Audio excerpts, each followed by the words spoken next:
Previously, we had gone through the full process of sending engagements to the client, showing you the client experience, the way that that payment method that they give you is then lodged against the client. The further observation to make is that, as previously discussed, that debit of that payment method is driven from your underlying invoicing engine. It's very important to understand this. This is not a separate direct debiting engine.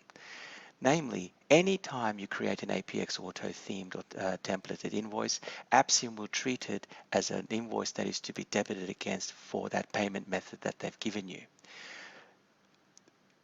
The previous functionality that was always there with Appium and continues to be there is that if anytime you create a due date invoice, that will be sent to the client.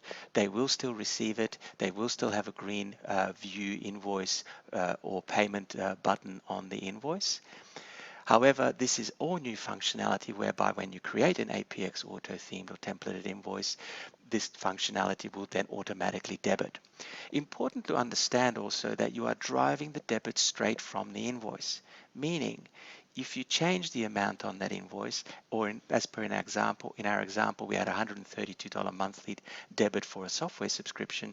If the client happens to purchase further software seats and now the software subscription is $160 a month, you can simply go into your underlying invoicing system and change the 132 to 160. Appium will then pick up the new invoice for 160 and debit against that. It's very important to understand that all the power of direct debiting is driven from your underlying system.